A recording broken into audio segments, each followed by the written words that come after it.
Hi everyone, my name is Kalina. Welcome to Eye of the East Coast. Here today we have Diane Purkiss, and Diane Purkiss is going to speak about her work with fairies. Diane Purkiss is the author of Fairies and Fairy Stories, A History. Welcome to the show, Diane. Thank you. Thank you very much. It's a real pleasure to be here. Oh, we're excited to have you. So, can you tell our listeners a little bit about your work with the fairies and how did you start your journey? I began to research the history of fairies because I realized that there wasn't very much on it. When I started working on witches, lots of witches in the British Isles refer to fairies as the source of their magical power. And so when I was working on my book on witchcraft, I tried to look into what kinds of fairy beliefs had been around at the time of the witchcraft persecutions. And I couldn't find very much. I could just find the work of folklorist Catherine Briggs, but it didn't really explain how those beliefs had survived under Christianity and where those beliefs came from. And that was what I set out to try and discover. And that resulted in my book on fairies, to which you referred earlier. Have you had any experience with fairies, or were you just curious with them in general? I haven't had any experience with fairies. I am agnostic about fairies. Mm-hmm. I absolutely don't rule out their existence. Every time I give a talk, someone comes up to me at the end of the talk and tells me about a fairy experience they've had. I also work on lots of terrific witch cases where people who really didn't have any reason to say so said that they had seen, interacted with, and gotten to know individual fairies. We have a very rich literature in the British Isles of fairy story and fairy tale, and it's very hard to believe that all of it's invented. However, I have never been lucky enough to see one, so I remain proudly agnostic. And can you tell the listeners your interpretation of fairies? Like, who are the fairies? The fairies, in my opinion, in the British Isles particularly, are mostly a special class of dead people. A category of dead people who typically return to life because they have various kinds of unfinished business, or even more likely because they've been, and the folklore phrase for it is, carried below before their time. So people who don't live into old age, people who die violently in battle, women who die in childbirth, children who die very early in childhood, typically before they're named or christened. Those people, if you like, make up the bulk of fairies. So you could even say that fairies are really a kind of ghost. But instead of sort of reliving parts of their past lives, which is what ghosts seem to do, fairies go on to have a separate existence that touches on and relates to the human, but that isn't the same as the human. Interesting. And is there, because you're talking about, is it just one class of fairies, or like one, how do I word that? Is it one race of fairies, or are there different experiences, like different types of fairies? There are indeed different types of fairies, and that's a very good question. One very clear and important distinction is, if you like, wild fairies rather than domestic fairies. Mm-hmm. Domestic fairies you've probably heard called brownies, or sometimes people call them hobs or hobthrusts. Okay. They tend to be attached to an individual family. Because you're in the New World, I'll just mention that there are wonderful stories of people's hob or brownie accompanying them to the New World and going on serving that particular family in the New World setting. And what they do, your hob or brownie will work for your family, and sometimes they just bring the family luck. But quite often they actually work in the most literal way. They do the farm work for you. They do the housework for you. They make your fields more productive. They make your animals healthier. And in all those ways, they bring fortune to your family. But there are lots of rules. You have to be very careful with them, because if they get angry or upset with you, all the good that's in them can turn to ill. So instead of making your animals healthy, they make them sick. And instead of making you lucky, they make you very unlucky. Well, so what are the rules? The important thing is you have to give them a bowl of cream at least once a week. Under no circumstances skim milk, so no health food diet for your brownie. In addition, you absolutely must never thank them. You must never thank them, or say anything that even sounds like thank you, because that will deter them. Really? Thirdly, you must never give them clothes. Some of your listeners will be familiar with the Brothers Grimm story about the elves and the shoemaker. This is a shoemaker who has a hob-like experience with some elves who make shoes for him. And his wife's horrified because they're naked and she makes them clothes. And they put on the clothes and they never, ever come back. Well, that's a very typical experience with hobs and brownies. They don't like being given clothes. They seem to take the clothes, but they regard it as something of an insult, that you're critiquing their nudity, and they get offended and go away. So that's an important thing to know about your household fairy. The other kind of fairy is what I'm calling wild fairies. These are fairies that essentially live in what you might call uncultivated lands. So you've probably got lots of woodlands and forests up there in Nova Scotia. Those would be the kinds of places that fairies would like, places where people aren't growing crops. Moors, bogs, marshes, places that you can't use for farming. Those are the places you find wild fairies. In the British Isles, they're also associated with Neolithic structures, which are called by the Scots in the time of the witch trials raths. So that's your little wooden or stone dolmen. The fairies are supposed to live in those. They're fairy houses. They also mostly live under the ground. They particularly like to inhabit hills in these wild places. The entrance is always in a wild place. And when people meet them, they tend to meet them in the wild. It's when you're rounding up your cows or seeing to your sheep or somehow going into that wild nature. That's when you meet this kind of fairy. And those fairies are slightly scarier than even the household fairies when they're in a bad temper, because they always ask you if you want to join the fairy ride. That's what they seem to do. They seem to come up to people and say, do you want to join our club? And if you say no, that's not a terribly good idea because they can get offended and they're pretty powerful. It's also not a terribly good idea to say yes, because if you say yes, they tend to ask you for a price, and the price can range from a child to another member of your family, to setting up a sexual relationship with them. Mm-hmm. So very bodily kinds of things are what they tend to want from you. Sometimes, very occasionally, they want you to be a wet nurse, to be someone who feeds their own babies. But mostly what they tend to want from you is sort of, if you will, a pound of your flesh in some form or other. So saying yes to them is pretty high risk as a strategy. And these are the fairies that used to be dead. And in Scotland, in the time of the witch trials, they're mostly the dead of battles with the English.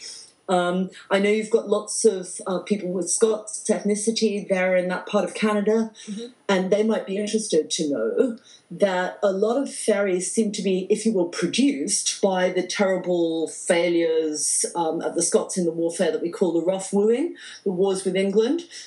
So battles like Flodden and Pinkney produce a lot of fairy folk. Interesting. I just want to go back to one of the rules with the fairies. When you said that never thank them, where did that come from?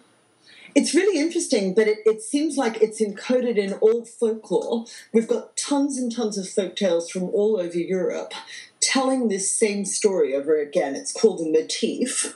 Where thanking a fairy seems to lead them to think that now they've completed the job and they don't need to do any more. Interesting. I didn't hear that. That's an interesting. Is there any, like in your book, Fairies and Fairy Stories, A History, there's a lot of really great stories. Is there any favorite stories that you have that you like to share? My favourite stories tend to be the dark, grim stories. I'll tell you the story of the Scottish witch I'm working on now because I just think it's such a marvellous story. He is in the book to which you refer, but I've been doing more work on him lately. And he is very different from most Scottish witches in a number of exciting ways. His name is Andrew Mann, and he is from a very wild part of Scotland, right on the edge of the Cairngorms. And when he's arrested for witchcraft, he produces a genuinely remarkable tale that clearly has pagan elements. And it's that story that I'd like to tell. This is a story that he produces as a confession in Scotland. Those are called dites. where you're accused of witchcraft. Your first try is to try and explain yourself by saying what it was you were really doing.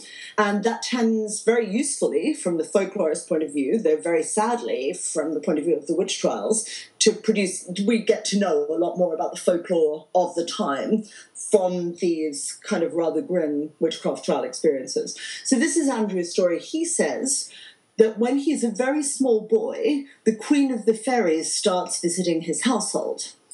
And he says he admires her and she admires him. And after some time, as he grows up, she makes it clear to him that she wants him to be her lover, her paramour. And he thinks she's very beautiful too. And he also explains that the Queen of the Fairies can be beautiful whenever she feels like it, or ugly if she feels like it. But she chooses to be beautiful for him, and so they get together and they fall in love. And she then has several children by him. And that's an unusual feature of the story, because normally the fairies aren't portrayed as having children with mortals. Rather, it's the other way around. A mortal woman will sometimes have a child by a fairy, but it's unusual for a fairy woman to have a child sired by a mortal. So Andrew says that, and he also says that there's a fairy with a really strange name called Christ Sunday. And initially I thought that might just be an attempt to placate the Christian people interrogating him. Mm-hmm. But I've come to think that we should really focus on that word sun in the name. Because when we think of the sun, we should not only think of Sunday, the day of the week, but also the fact that Sunday, the day of the week, is called after the sun god. Andrew lives in the very northern part of Scotland, the part where the sun either shines all day or doesn't really rise above the horizon much at all. And so the sun's terribly important to him, an important figure. And he describes this Christ Sunday figure as capable of changing into animals. And there's one really interesting moment where he sees Christ Sunday rising out of the snow in front of him, almost like you might see the sun rising over hills. But not as a man, but in the form of a black stag, a huge black stag. Now, clearly, Andrew Mann's interrogators thought, must be the devil then. But it's plain that that's not what Andrew thought it was. So what I've been looking into is, well, what did Andrew think it was? I think Andrew is recalling the great kind of Celtic associations of deer with the fairies. Not sure if you know this, but deer are called the fairy cattle in lots of parts of the Gaelic-speaking world. I didn't know that. Deer have these really strong fairy associations. The fairies are assumed to be able to milk the deer, and they also are capable of transmogrifying themselves into deer. So I think what we're seeing in Christ Sunday is this sort of fascinating figure who's both got traces of pagan god, that gets mapped onto fairies, and he's then becoming this seasonal figure that in rising out of the snow probably symbolizes the coming of spring, just as new vegetative life breaks through the snow early in spring. Interesting. So I hope that's useful, but what I find interesting about it is just that, strikingly, despite the fact that Andrew's trial is in 1597, so that's a long time after that part of Scotland is Christianised, it's still really possible for people to be thinking in terms of these legends that are pretty much in circulation from the 7th and 8th century. So I find it interesting that the fairies become a way for those very ancient ideas to survive. And until the coming of strict Protestantism, Kirk Protestantism in Scotland, those ideas not only survive, but they are tolerated. They are accepted as, the sort of things that the folk think, the sort of things that the folk say. It's only the strictly Protestant Presbyterian Kirk that tries to bowl out those ideas, and that's what leads to the persecution of people who tell that kind of story during the witch persecutions. That's interesting. That's really interesting. Another question I wanted to ask was, you brought up the fairy queen. Can you explain to the listeners a little bit on what is the role of a fairy queen, or how did that come about that we know of? One thing that's really striking about the fairies is that they nearly always are described as a matriarchy in all sources. And again, that's true right across Europe. There are male fairies, but the ruling fairy always tends to be a queen. So they're usually understood, the fairies are usually understood as ruled by a woman. And that's part of, I guess we could just call their otherworldness. So because most countries regarded it as normal for the monarch to be a man, it's part of fairy otherworldness that the monarch is a woman. But it is generally really consistent. And it also goes in British terms with the myth of what's called the Chlach bearer. This is a character, it's sometimes pronounced Kulach bearer, who is crucial to determining who rule Ireland. If you want to rule Ireland, what you have to do is meet the Chlach bearer. And the thing is that she's hideously ugly, absolutely hideous. Like she's got gigantic yellow teeth that look like they could eat you up. One of her eyes is hanging down out of her head. Her nose is so big that you could ride on it as if it were a horse. She's lame, she's disabled, and her skin is blue. And if you can bring yourself to do it, she will make amorous overtures to all young men. And the one who's brave enough to kiss her or sleep with her, depending on how explicit you are, will see her transformed by that into a beautiful woman. And because of his courage in having sex with this sort of hideous ogress, gets to become king of all Ireland. And that story is explicitly connected with the Fairy Queen in lots of witchcraft confessions, including Andrew's, because Andrew describes the Fairy Queen as someone who can be either beautiful or ugly, depending. Mm-hmm. So she's got this really strong goddessy background to her.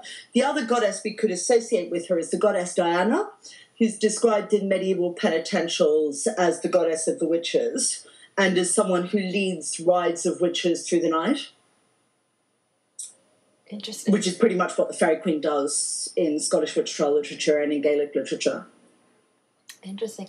I know we're going really fast on the interview.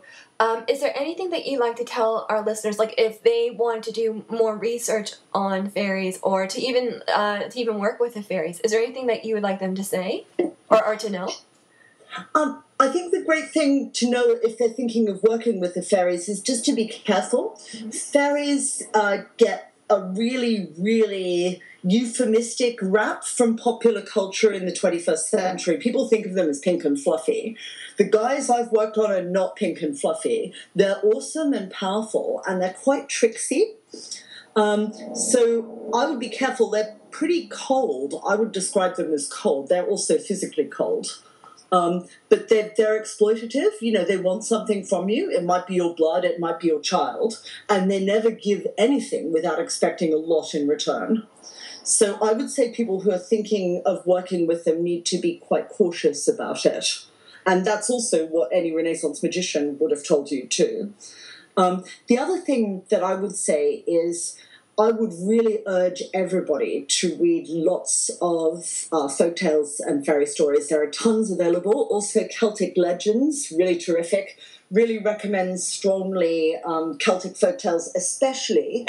And you can actually kind of get this miraculously. There's an awesome book. It's a 19th century book, but it's good as gold, called The Gaelic Otherworld.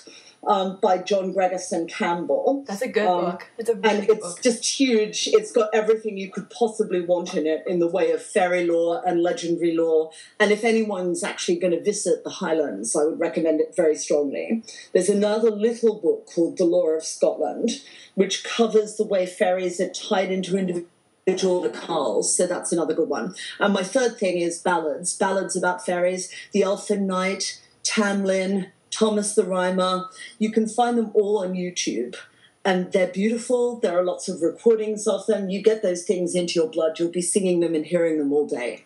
That's another good question. That fairies are very connected with music. Do you have any research on that? Yeah, I mean, again, ballads. Surviving ballad tunes do survive from the periods I've mostly worked on, and there are ballad tunes that the creators claim derive from music that they've heard in the fairy hills.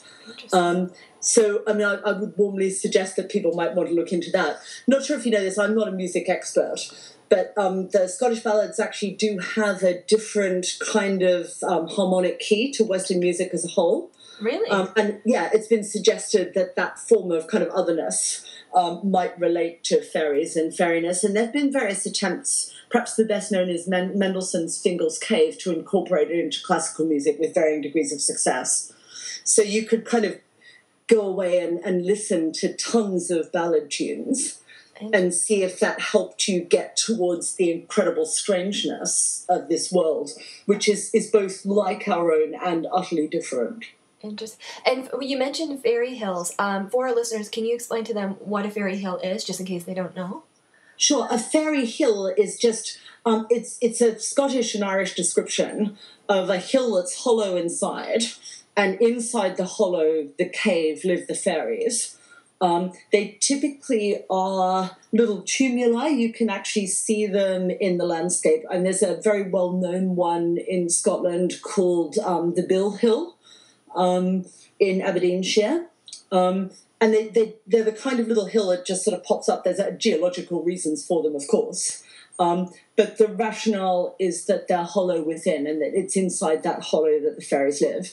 The common sense thing, too, is fairies are, as I said, a class of dead person. As we all know, dead people are buried in the ground. Therefore, fairies live underground because they're really a kind of dead person. Okay. I didn't know that one. That's interesting.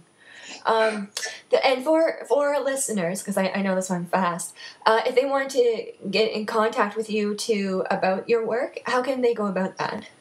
My email address is very, very easily available. It's on the Oxford website. It's just my name, Diane Purkiss, plus ELL for English Language and Literature, .ox.ac.uk, and they're very welcome to contact me if they'd like to. Perfect. Now, you're on Twitter, and are you on Facebook? Like, do you have a Facebook group page? I do have a Facebook page. I don't have a group page. I'm not really a great user of social media because I tend to kind of be getting on with more library stuff and less social stuff. Right. So if you'll forgive me for being a bit of a nerd, no worries, and a little bit behind the times, feel free to contact me using any of those methods. And it's good to know that people might be interested in learning more. Oh, definitely. Thank you so much for coming on. This was a really interesting interview.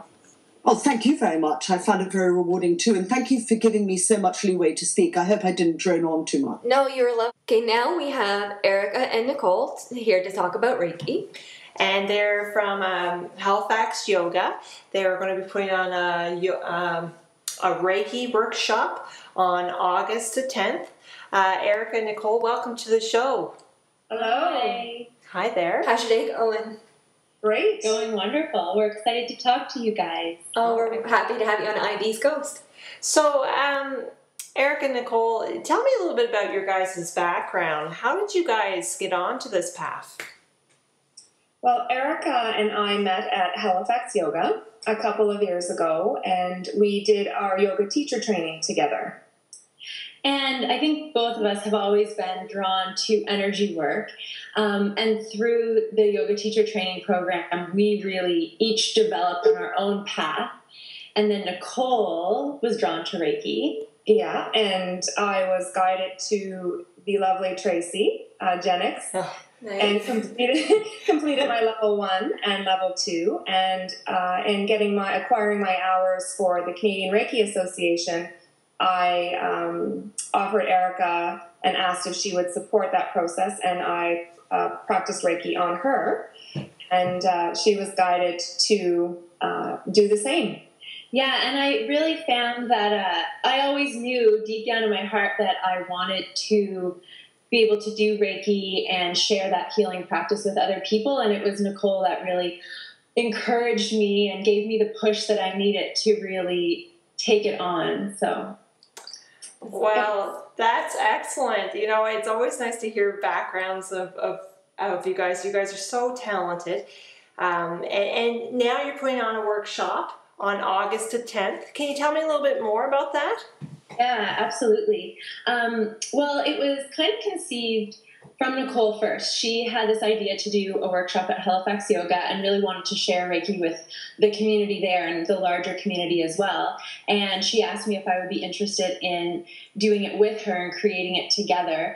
And from there, it really took flight. And, you know, we played around with a lot of ideas, how to tie yoga and Reiki together so that people at the studio would feel comfortable being introduced to Reiki. Maybe they are already comfortable with yoga, but have never heard of Reiki before. So we wanted to give them an opportunity to learn more about it and start to feel comfortable with what it's about and how they can take healing themselves to the next level.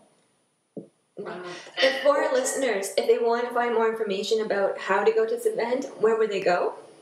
HalifaxYoga.com.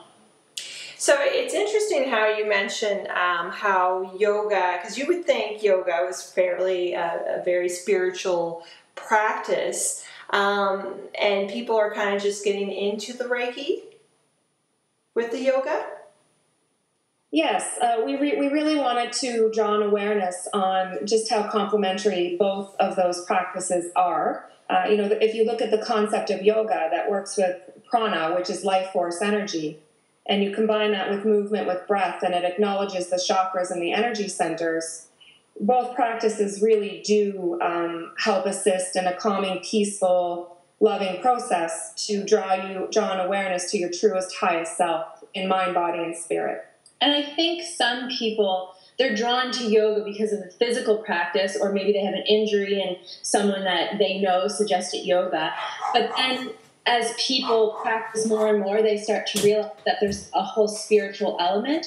And then I think learning more about Reiki takes it to that next level where there's just that full connection with Source. Oh, it's so lovely, you know, that you guys are, you know, combining the two practices, and they definitely go hand in hand. It just seems like a very organic choice. What can people going to the workshop, what can they expect? Well, we really want to, it's a simple subject, but it's also rather expansive. So we really just want to plant the seed and help people understand about the concept of energy. You know, it's around us, we are energy, and just to really truly draw that into people's conscious awareness. You know, we'll go through the concept of Reiki, the concept of yoga, the chakras, energy centers, give them some techniques that they can apply themselves, and then we will take them through a process where they're held in a deep restorative posture, and we will send Reiki energy to them and do hands-on Reiki assist throughout that process. And I think for us too, we wanted to have something that they can leave the workshop with, some kind of how-tos on their own, so that when they go back home, they know how to clear their space or ground themselves at work. But at the same time, we wanted them to leave having the experience of Reiki as well. So we did our best to create the workshop to tie in both of those. Well, that's excellent. Now, do you guys also practice? I know you guys are level 2, and I'm so very honored to have you guys on the show. I'm very proud of you guys. Do you guys also practice? Do you guys have a practice for Reiki? Because I know you're yoga instructors. Yes, absolutely do. And for myself, I'm just beginning my own practice, so that's really exciting. For our listeners, if they want to connect with you for a Reiki treatment or Reiki practice, how can they go about connecting with you? They would be able to find me through my contact with a phone number. I don't yet have any other promotional material. That's all right. And 430-9615, or you can email me at Nicole Clark with an E, number 9@gmail.com. And for me, Erica, I can be contacted by phone as well, 489-0943, or by email, Erica, ERICA, Lynn, LYNN, Blackburn, @gmail.com. Well, excellent. It's going to be a great event. Yes, I can feel the energy already. Well, we'll definitely be posting your information on our Facebook page. And thank you so much, ladies. This is just the beginning, I can feel, of your guys' you're going to be helping out the community. I love how you're bringing it into the community and empowering those people coming to you. Thank you so much for being on the show. Thank you so much for the opportunity. No problem. Thank you so much. Okay, before we get into the scopes, I just want to say a few things. The first part is the fairy segment at the beginning of the show is dedicated to Courtney, our fairy friend. For more information on Each Radio, you can find Each Radio on Facebook and Twitter. Other shows on Each Radio is Anne's Rock Show on Mondays at 3 p.m. Atlantic, Steven's Unsigned Madness on Wednesday at 3 p.m., and Chuck's Boombox America, that's Chuck Godsley, on EGH Radio at 4:30 p.m. To get more information on EGH Radio, please go to www.eghradio.com. For information on Tracy, her information is on Facebook with Reiki with a Twist and Twitter, Reiki with a Twist. For information on the show, please go to Twitter, Eye of the East